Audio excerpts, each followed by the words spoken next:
It's the largest conduit we've encountered yet. Adams must have constructed it down here to secretly move his Drudge army into Washington. The Conduit finds itself in a difficult position. As one of the few first-person shooters designed exclusively for the Wii, it serves as a milestone by which every other game in the genre will be judged. And from a technical standpoint, it's extremely impressive. The visuals are as good as anything on the system, and the smooth motion controls make it easy to aim anywhere on the screen with pinpoint precision. The problem is, the rest of the game is so generic that it overshadows much of what the Conduit does well.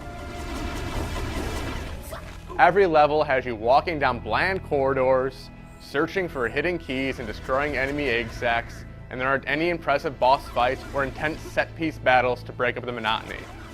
Even though shooting enemies is fun, the Conduit is devoid of surprises, making for a repetitive experience. You play as Michael Ford, a Secret Service agent with a knack for destroying hostile alien attackers. The story is overflowing with cliché science fiction drivel, which makes it difficult to care about the fate of the protagonist or the source of these aliens flooding America's capital. The story is told through dialogue boxes at the beginning of each level, which is as mind-numbingly dull as you would imagine. The real star of this game is the controls. They feel excellent. You aim with the remote, move around with a nunchuck, and every other action is controlled using a button or some motion. The controls are highly configurable, so you can assign an action to whatever button you want, as well as adjust the sensitivity of your aiming. Because there are more than 10 different actions you can pull off in battle, it can take a little time to configure the optimal controller layout. Once you do, you'll easily be able to blast your enemies in the head, strafe out of the way of fire, jump over a pile of rocks, and hide behind a parked car without batting an eye. If only the rest of the game was as well designed as the controls. The levels are a complete drag. Every single level in the game has you walking down a series of corridors as enemies rush at you.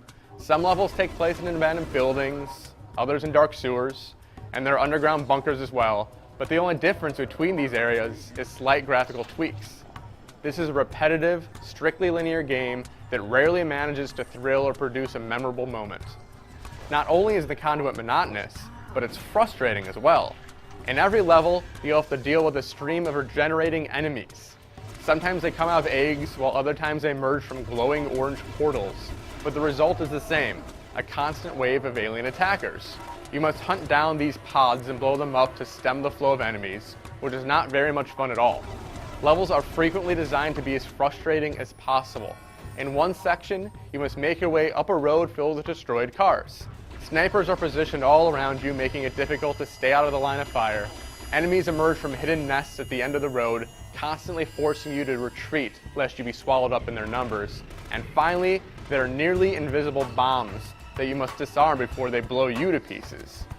Trying to move forward to destroy the enemy nest while dealing with threats from all around you is just a grueling, painful experience. There aren't any vehicle sections or tricky objectives to make the Conduit's campaign memorable, and the few mini-boss fights are laughable in their lameness. Giant insect-like aliens tower over you, making you think there'll be some cool confrontation, but it turns out to be a huge bust. They walk around in a circle, rarely trying to attack you or get in harm's way, and yet they take forever to kill. You have to pump clip after clip of ammunition into them before they finally keel over, resulting in an arduous fight that will nearly put you to sleep.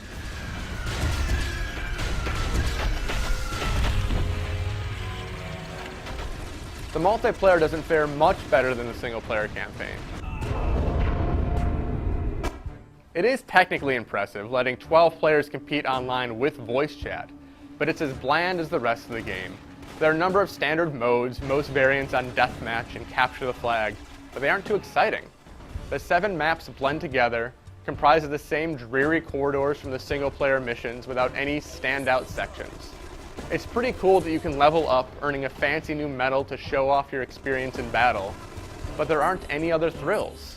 The sharp controls make this fun for a little while, but it quickly loses its charm. The Conduit has impressive controls and looks as good as any game on the Wii, but it's ultimately too generic to make an impression. The single-player campaign is cliché and frustrating, forcing you to perform the same actions over and over without a single memorable moment. The multiplayer is fun for a while, but ultimately lacks the depth and addictiveness the best games in the genre have. Great controls are simply not enough to make the Conduit worth playing.